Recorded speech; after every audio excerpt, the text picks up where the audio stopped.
Hey, with me, nothing works out, you know. My neighborhood's getting worse. I told you before, I live in a tough neighborhood, you know. Just last week, a guy pulled a knife on me. I could see it wasn't a real professional job. There was butter on it. I tell you, where I live, you can't protect yourself. But one day, there was a knock on my front door. I figured I'd play it safe. I opened a peephole. A guy reached in and grabbed me.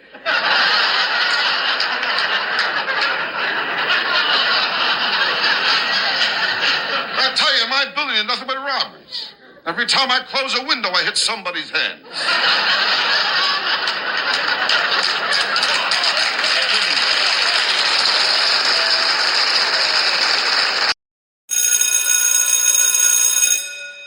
Good morning. It is Monday, May the 8th, and this is The True Conservative. Welcome to all the butchers, bakers, and candlestick makers out there. I'm Ron, your host, and the only true conservative in the United States today. So today, after the Serenity Prayer and the Star-Spangled Banner, we will have no free lunch, the rape of the mind, MAGA extremities, tax the Republicans, accountable, Stuart Varney, toxic stress. All that and more when I get back.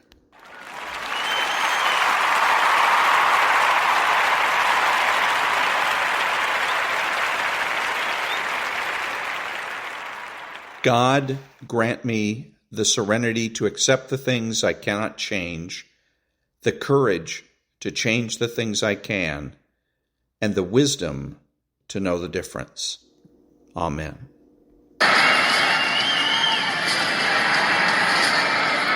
Ladies and gentlemen, please remain standing and remove your hats for the national anthem of the United States of America.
Thank you. And now there's no free lunch. 250 Economic Truths by David-Bahnsen. People commit fraud both in and out of businesses, and the evidence shows they are just as dishonest outside of a business context as within it. Tyler Cowen. The premise that socialism or collectivism or any heavy command control economy will purge us of the ills of human nature embedded in the profit motive ignores one crucial and painful reality. Human nature is not sidestepped when the pursuit is power, any more than it is when the pursuit is profit. The standard... And that was There's No Free Lunch by David-Bahnsen. Back in a minute.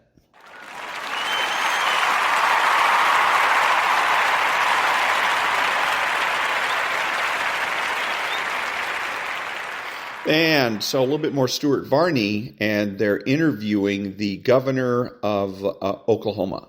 On that. Have you received pushback? What kind of response have you had? Well, I mean, some folks from the left, of course, they want us to fund all of their, social programs or whatever their political agenda is. But these are taxpayer dollars. Who's looking out for the taxpayer? I'm just so tired of everybody's saying, oh, well, let's fund this special program, or let's do this, or let's do that. Somebody has to say, no, these are taxpayer dollars. Let's educate kids. Let's not adopt. So anyways, where he's going wrong here is that these are really not taxpayer dollars. What they are is Republican dollars. The left and the Democrats always have this scheme where really what they want the Republicans to do is to fund their programs. Tax the rich is just another way of saying tax the Republicans. Tax the Republicans to pay the Democrats. The Republicans make money, the Democrats take money. And that's the dynamic, and they want this to continue because they don't have they don't think they have enough people that they can tax on the Democrat side. So it's always tax the Republicans, and that's un-American. It's unconstitutional. If we're going to have programs, everybody gets to pay for it, or nobody does. Back in a minute.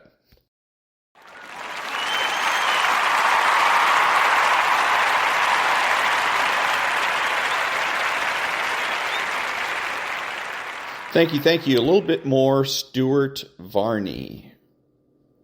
Let's try this here. There we go. Here we are a year and a half out. The battleground is quickly finalizing to those 6 states. Yeah.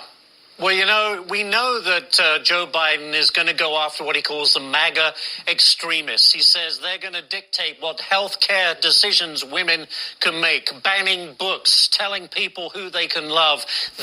So when he says MAGA extremists, what he's talking about here is a straw man. A straw man is when you attack somebody or something that really doesn't exist.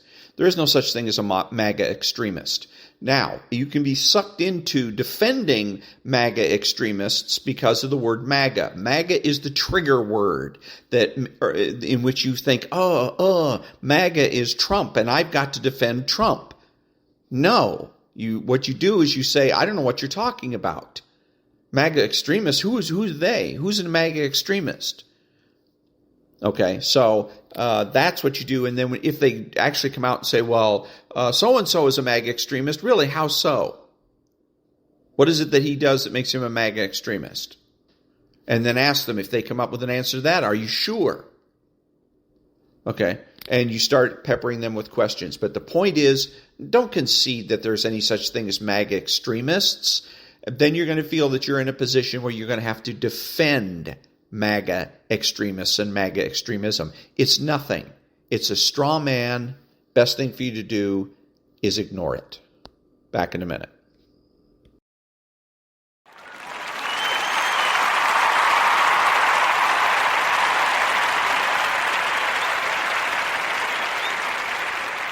Thank you. A little bit more of Stuart Varney. His son against the personal stuff, when that's not at all what people are concerned about. What people are concerned about is that the chief executive of the country has sold out to foreign governments in what appear to be strange bribery schemes. I think that's kind of telling. Yeah, it really is. And quickly, do you think the Bidens will be held accountable? I mean, so far they've managed to skate by, but it feels like, especially with the release of some bank account information that possibly could be coming up, maybe that time of getting away with it may be up. So there you go. Will they be held accountable? And the answer is more than likely not. Why not? Because they've never made any promises other than the oath of office that he took. But as far as Biden is concerned, that's some kind of a separate issue or just something to be a convenience. It's a formality. That's what it is. So more than likely not, unless we go ahead and start assigning promises to the administration. Mr. Stuart Varney could do that. So could every talk show host in the country. They could say, President Biden promised us an administration that will be respecting the law. And we know that they did because he took the oath of office, right? So even though he may not have come out and explicitly said, hey, vote for me and I promise that I'm going to be ethical, okay, he did when he took the oath of office. So we come out and say he promised us, he failed in his promise, he should be out. That's when he's going to be held accountable. He's going to be held accountable, in essence, when we hold him accountable. Back in a minute.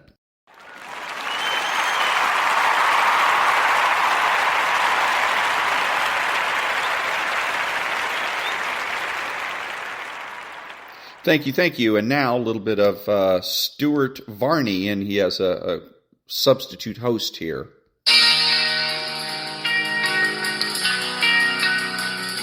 It is Monday morning as you take a look down 6th Avenue in Midtown Manhattan. Not too frantic this morning, but it is Monday, blah day. But hey, let's get it going and get right to it. A new poll shows 68% of voters say President Biden is too old for another term as president. Beyond that, only 36% of people approve of Biden's performance. Yikes. So there you go. Again, misusing polls and also missing the point with regards to President Biden. It's not about his age. It's about his health. Donald Trump is an old man. He's over 65, and anybody over 65 is considered old. So Donald Trump's in his 70s. He's an old man, but he's healthy as compared to Joe Biden.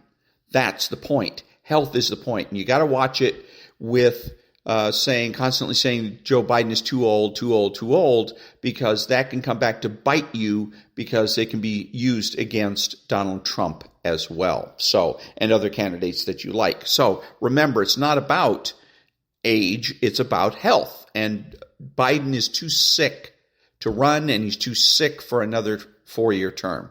And then again, misusing statistics, where he says that 68% of voters, no, 68% of those surveyed say.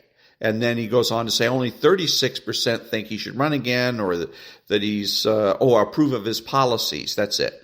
And no, again, 36% of those surveyed approve of his policies. So, back in a minute.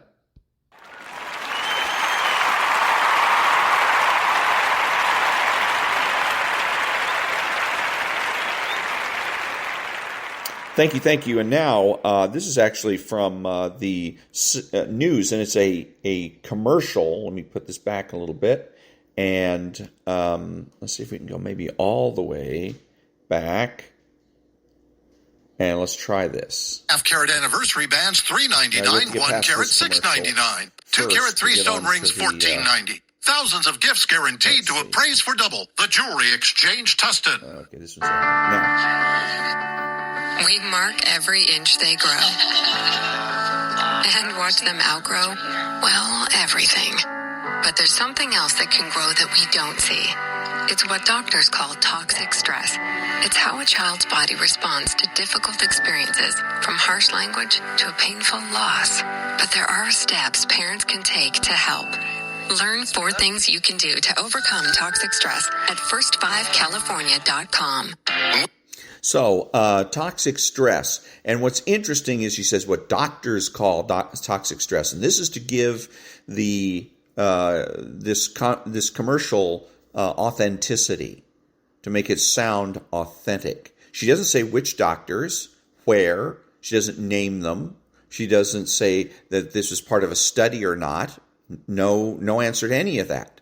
Just what doctors call toxic stress. And so she's creating, and it's her, the woman that's doing the voiceover on this, is helping to create a fallacy.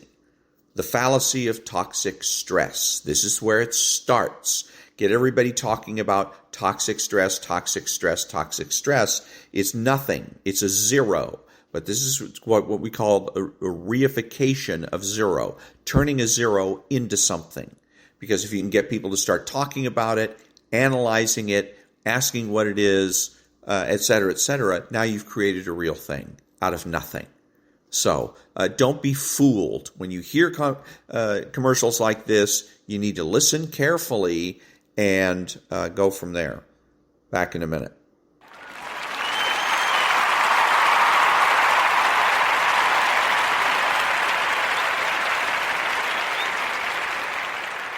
Thank you. And now, the rape of the mind. The witness and his subjective testimony. We've seen in recent years a long parade of recanting communists who have testified freely and openly about their pasts. Currently, we have still another kind of parade, the recanting recanters.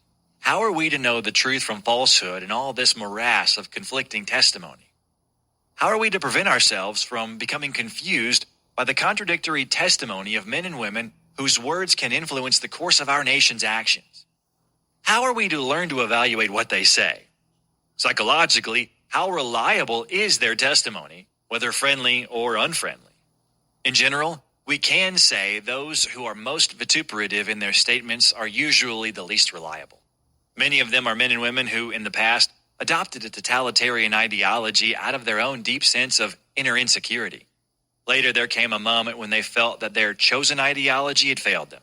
Though it had held their minds relentlessly imprisoned for a long time, at that point, they were able to throw off the system completely.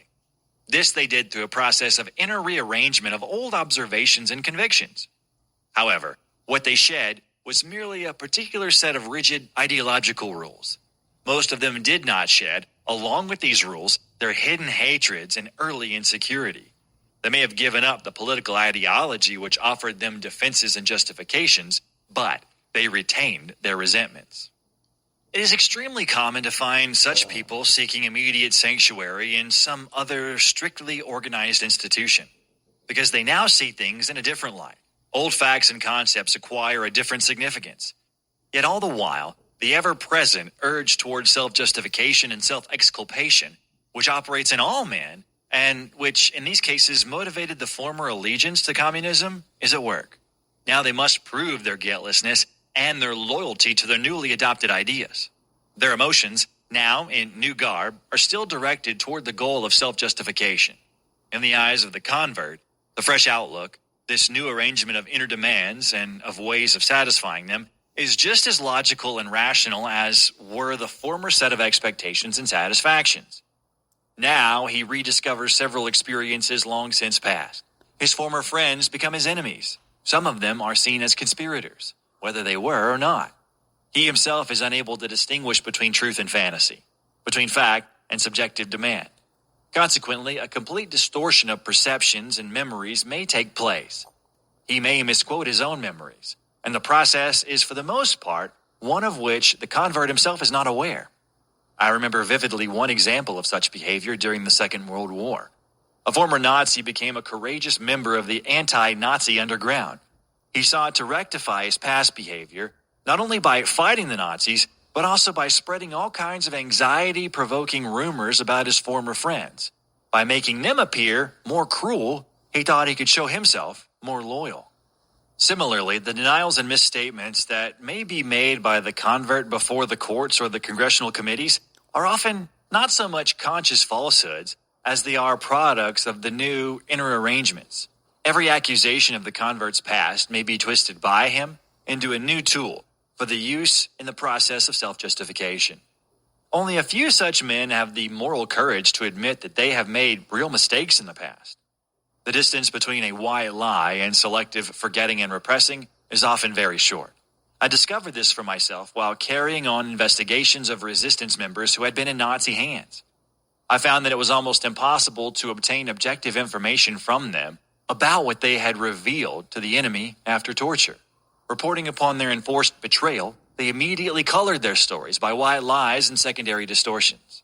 Depending on their guilt feelings, they either accused themselves too much or found no flaw at all in their behavior. And that was the witness and his subjective testimony from The Rape of the Mind. Back in a minute.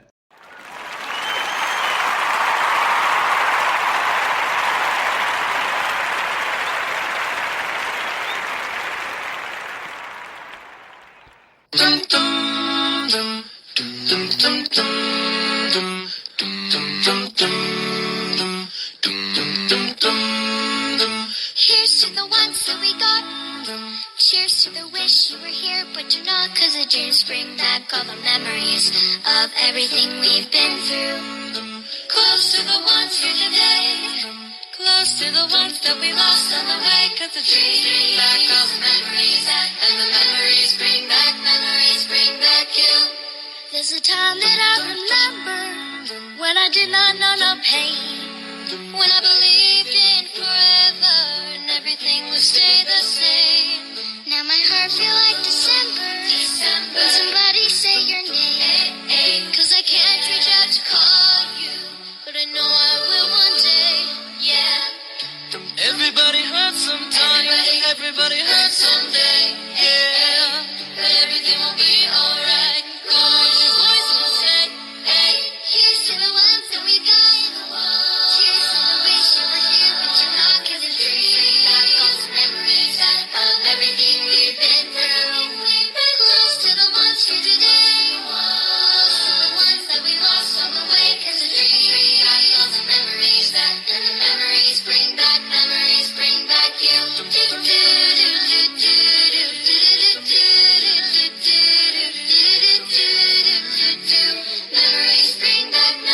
bring back you. There's a time that I remember when I never felt so lost, when I felt that all the hatred was too powerful to stop. Now my heart feels like an ember, and it's lighting up the dark. I'll carry these torches for you, let you know I'll never stop. Yeah. Everybody hurts sometime, everybody hurts someday, hey, hey. But everything will be alright. Go raise your voice and say, hey, here's to the ones that we got. Cheers to the wish you were here, but you're not. 'Cause the dream echoes memories of everything we've been through. Close to the ones here today. Close to the ones that we lost on the way. 'Cause the dream echoes memories and the memories bring back you. Memories bring back you.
This is Ron, your host, the only true conservative in the United States today, bidding adios to all the butchers, bakers, and candlestick makers out there.